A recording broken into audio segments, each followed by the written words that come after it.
নমস্কার, আমার নাম আদিত্য ঘোষ। আমি national institute of securities market থেকে সার্টিফিকেট প্রাপ্ত একজন রিসার্চ অ্যানালিস্ট। আপনাদের সবাইকে আমাদের ইনভেস্টমেন্টের ইউটিউব চ্যানেলে স্বাগত। আজকের ভিডিওতে আমরা ওভারঅল মার্কেট নিয়ে একটু আলোচনা করব এবং কিছু স্টক স্পেসিফিকও আলোচনা করব যেগুলো আমরা আমাদের ওয়াচ লিস্টে অ্যাড করতে পারি। তো চলুন ভিডিওটি শুরু করা যাক। তো চলুন সবার প্রথমে নিফটির চার্টটা একটু দেখে নেওয়া যাক।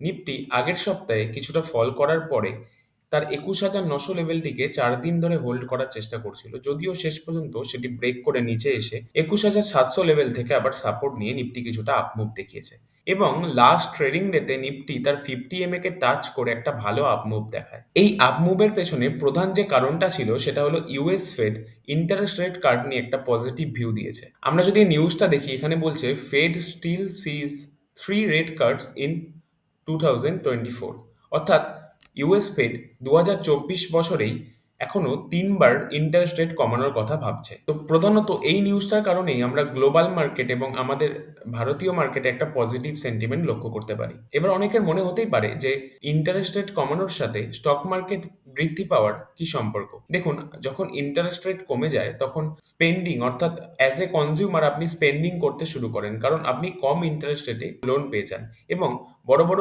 বিজনেস হাউসগুলো যারা লোন নিয়ে তাদের ব্যবসা এক্সপেন্ড করে বা ব্যবসা চালায়, তাদেরও ইন্টারেস্ট কস্টটা কমে যায়, অর্থাৎ অপারেটিং কস্ট কমে যায় এবং প্রফিট বেড়ে যায়। ঠিক এই কারণেই এই নিউজের জন্য আমরা একটা পজিটিভ সেন্টিমেন্ট লক্ষ্য করতে পারছি। আমরা যদি নিফটি স্মল ক্যাপ ইন্ডেক্সের উইকলি টাইম ফ্রেমের চার্টটা দেখি, আমরা দেখব লাস্ট 6 সপ্তাহ ধরে রেড ক্যান্ডেল দিয়ে ক্লোজিং দেবার পর এই সপ্তাহে নিফটি স্মল ক্যাপ ইন্ডেক্স একটি গ্রিন ক্যান্ডেল তৈরি করে পজিটিভ ক্লোজিং দিয়েছে এবং ডেলি টাইম ফ্রেমে আমরা যদি চলে যাই তাহলে দেখব নিফটি একটা ডবল বটম প্যাটার্ন তৈরি করে আপ মুভ দেওয়ার চেষ্টা করছে এবং স্মল ক্যাপ ইন্ডেক্সের মতো বেশ কিছু স্মল ক্যাপ স্টক যেগুলো লাস্ট উইকে বেশ হিউজ ফল করেছিল, তারাও তাদের সাপোর্ট জোনে ফিরে এসেছে। এবার আমরা নিফটি রিয়েলিটি ইন্ডেক্সটা নিয়ে একটু আলোচনা করব। আপনি যদি নিফটি রিয়েলিটি ইন্ডেক্সের মান্থলি টাইম ফ্রেমটি ভালো করে লক্ষ্য করেন, আপনি দেখবেন এটি ২০০৮ সালের জানুয়ারি মাসে তার অল টাইম হাই প্রায় ১৯০০ লেভেলের কাছাকাছি পৌঁছেছিল। একই লেভেলে অনেকদিন ট্রেড হওয়ার পরে এখন রিসেন্ট লাস্ট 2 ইয়ার্সে একটা ভালো আপ মুভ দেখিয়েছে এবং আমরা যদি এই ফলটা ক্যালকুলেট করি তাহলে দেখব এটা এর অল টাইম হাই থেকে প্রায় 90% মতো ফল করেছিল এবং আমরা যদি এই 2020 লো থেকে রিসেন্ট হাইটা ক্যালকুলেট করি তাহলে আমরা দেখব এই ইন্ডেক্সটি প্রায় 450% রিটার্ন দিয়েছে। চলুন এবার উইকলি টাইম ফ্রেমে এটা দেখে নেওয়া যাক। আমরা যদি উইকলি টাইম ফ্রেমটা লক্ষ্য করি তাহলে দেখব 2023 সালের মার্চ মাস থেকে এটা কিন্তু কনস্ট্যান্ট আপ মুভ দেখিয়ে চলেছে এবং লাস্ট উইকে একটা ফল দেখিয়েছিল, কিন্তু সেখান থেকে আবার অনেকটা রিট্রেস করেছে। ডেলি টাইম ফ্রেমে আমরা এখানে একটা সাপোর্ট জোন লক্ষ্য করতে পারছি এবং ইন্ডেক্সটি লাস্ট উইকে কিছুটা ফল করার পরে তার প্রিভিয়াস সাপোর্ট জোন থেকে সাপোর্ট নিয়ে আবার আপ মুভ দেবার চেষ্টা করছে।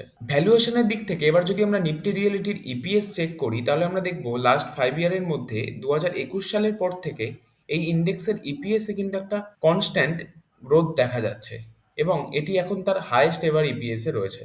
তো হঠাৎ রিয়েলিটি সেক্টরটা কেন এতটা গ্রো করছে এবং এখান থেকেও কি ভবিষ্যতে এর গ্রোথ পোটেনশিয়াল রয়েছে, এ বিষয়ে যদি আপনারা ডিটেলসে জানতে চান তাহলে আমাকে কমেন্ট করে অবশ্যই জানাবেন, তাহলে আমরা এই সেক্টরটা নিয়ে একটা ডিটেলসে ভিডিও বানাবো। তো চলুন এবার এই সেক্টরের কিছু স্টকের একটু টেকনিক্যাল দেখে নেওয়া যাক। যেরকম আপনি যদি ডিবি রিয়েলিটির টেকনিক্যাল চার্টটা দেখেন তাহলে এটা লাস্ট উইকে একটা হিউজ কারেকশন দেখিয়েছে এবং এখন তার 200 EM এর সাপোর্ট লেভেলের কাছাকাছি ট্রেড করছে। এছাড়াও এই সেক্টরের একটা অন্যতম নাম লোধা বা ম্যাক্রোটেক ডেভেলপার্স তার প্রিভিয়াস জোন থেকে সাপোর্ট নিয়ে অনেকটাই আপ মুভ দেখিয়েছে এবং আমরা সোভা লিমিটেডের স্টকেও কিন্তু একই প্যাটার্ন লক্ষ্য করতে পারছি। লাস্ট উইকে যখন মার্কেট নেগেটিভ ছিল তখন স্টকগুলি কিছুটা ফল করলেও তাদের প্রিভিয়াস সাপোর্ট জোন থেকে আবার সাপোর্ট নিয়ে আপ মুভ দেখাচ্ছে। তো রিয়েলিটি সেক্টর নিয়ে আলোচনা এই পর্যন্তই। আপনাদের যদি ডিটেলসে ভিডিও যায় কমেন্টে অবশ্যই জানাবেন, তাহলে আমরা ডিটেলসে এই সেক্টরটা নিয়ে একটা ভিডিও বানাবো। তো চলুন এবার কিছু স্টক দেখে নেওয়া যাক যেগুলো এই ভোলেটাইল মার্কেটে তাদের ভ্যালুয়েশন এবং টেকনিক্যাল অনুযায়ী একটা ভালো জায়গাতে রয়েছে। তবে কোনো সময় আমি যে স্টকগুলো নিয়ে আলোচনা করছি এগুলোকে রেকমেন্ডেশন বলে মনে করবেন না, এগুলোতে আপনার ফার্দার স্টাডি করে সিদ্ধান্ত নিতে পারেন এবং আমার অ্যানালাইসিসটা অ্যাজ এ লার্নিং হিসাবেই দেখবেন। তো প্রথমেই আমরা যে স্টকটা নিয়ে আলোচনা করব সেটা হচ্ছে ম্যাপ মাই ইন্ডিয়া বা সিই ইনফো সিস্টেম লিমিটেড। স্টকটি তার প্রিভিয়াস সাপোর্ট জোন থেকে সাপোর্ট নিয়ে 200 EMA কে ক্রস করেছে এবং 50 EMA কেও ক্রস করার চেষ্টা করছে এবং ওপর থেকে আমরা যদি একটা ট্রেন্ড লাইন টানি তাহলে স্টকটি তার ট্রেন্ড লাইনকেও রেসপেক্ট করছে। স্টকটি যদি এখানে কিছুটা টাইম স্পেন্ড করে একটা স্ট্রং ক্যান্ডেল দিয়ে ব্রেকআউট দেয় তাহলে এই স্টকটি আমরা ভবিষ্যতের জন্য চিন্তা ভাবনা করতে পারি। চলুন এই স্টকটির ফান্ডামেন্টালটাও অল্প একটু দেখে নেওয়া যাক। এই ম্যাপমাই ইন্ডিয়া বা সি ইনফো সিস্টেম লিমিটেড ব্যবসাটা কি বা এরা কি করে? এরা ম্যাপ অ্যাজ এ সার্ভিস বা software as a service provide করে। এদের মেন যে কাস্টমার রয়েছে তারা হচ্ছে অটোমোবাইল ইন্ডাস্ট্রিতে। আপনি যেরকম আমরা এখন অটো ড্রাইভ বা সেলফ ড্রাইভ কারগুলো দেখছি, তাদের তো ব্যাক এন্ডে কোন রাস্তাটা কোথায় গেছে বা এই ডাটাটা দরকার হয়, সেই ডাটাটা এরা প্রোভাইড করে। আমরা যদি এক ঝলকের ক্লায়েন্টগুলো দেখি তাহলে আমরা দেখব ইন্ডিয়ান স্পেস রিসার্চ অর্গানাইজেশন অর্থাৎ ইসরো, নীতি আয়োগ, এছাড়াও মিনিস্ট্রি অফ ইলেকশন এবং ইনফরমেশন টেকনোলজি এবং গভর্নমেন্ট অফ ইন্ডিয়া অর্থাৎ গভর্নমেন্ট এদের ডাইরেক্ট কাস্টমার। এছাড়াও ফোনপে, ফ্লিপকার্ট, এইচডিএফসি ব্যাংক, এয়ারটেলের মতো বড় বড় কোম্পানিকেও এরা সার্ভিস প্রোভাইড করে থাকে। আর দেখে নেওয়া যাক এক ঝলকে যে এর ভ্যালুয়েশন অনুযায়ী এই কোম্পানিটি কোথায় দাঁড়িয়ে রয়েছে। আপনি যদি লাস্ট 1 ইয়ারের অ্যাভারেজ পিই দেখেন তাহলে এর মিডিয়ান পিই অর্থাৎ 17.1 থেকে একদম তার কাছাকাছি ট্রেড করছে, অর্থাৎ এটাকে ওভার ভ্যালুড আমরা বলতে পারি না। এছাড়াও আমরা যদি লাস্ট 1 ইয়ারের price to book value check করি তাহলেও আমরা দেখবো যে এটি তার মিডিয়ান প্রাইস টু বুক ভ্যালুর থেকে নিচে ট্রেড করছে। আর আমরা যদি কোম্পানির লাস্ট কিছু ইয়ারের রেজাল্ট দেখি তাহলে দেখবো কোম্পানিটি তার প্রফিট মার্জিন ইনক্রিজ করে চলেছে এবং একটা সাস্টেনেবল প্রফিট মার্জিন হোল্ড করছে। এছাড়াও আপনি যদি ব্যালেন্স শিটটা লক্ষ্য করেন আপনি দেখবেন কোম্পানির রিজার্ভে কিন্তু একটা ভালো গ্রোথ লক্ষ্য করা যাচ্ছে। সেই তুলনায় কিন্তু কোম্পানির বরোয়িংস খুব একটা বাড়েনি, বরঞ্চ কমেছে। তো যাই হোক, এর থেকে বেশি ডিটেলসে আলোচনা করলে ভিডিওটি অনেক বড় হয়ে যাবে। তো চলুন আমরা এবার পরের স্টকটি দেখে নিই। এবারে আমরা পরবর্তী স্টক এসআরএফ লিমিটেডের টেকনিক্যাল চার্ট নিয়ে আলোচনা করব। এসআরএফ এর ফান্ডামেন্টাল নিয়ে আপনাদেরকে নতুন করে কিছুই বলার নেই। ফান্ডামেন্টাল দিক থেকে এটি একটি ভালো কোম্পানি। তবে কোম্পানিটি 2021 সাল থেকে প্রায় একই জোনে ট্রেড করে চলেছে এবং আমরা যদি লাস্ট কয়েকটা লো দেখি তাহলে দেখব প্রত্যেকটি লো তার আগের লো এর থেকে একটু ওপরে তৈরি হচ্ছে, অর্থাৎ কোম্পানিটি হায়ার লো তৈরি করে চলেছে।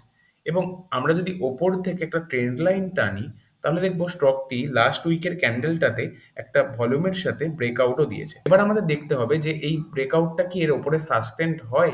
স্টকটি যদি এখানে কিছুটা টাইম স্পেন্ড করার পর আবার এই লেভেলটিকে একটি ভালো ব্রেকআউট দেয় তাহলে আমরা এখানে একটা আপমুভ দেখতে পারি। তো আজকের মতো এখানেই শেষ করছি। ভিডিওটি ভালো লাগলে অবশ্যই একটি লাইক করে দেবেন। আর ইউটিউবে আমার এটা প্রথম ভিডিও ছিল, আপনাদের কেমন লাগলো সেটাও কমেন্ট করে অবশ্যই জানাবেন। ধন্যবাদ।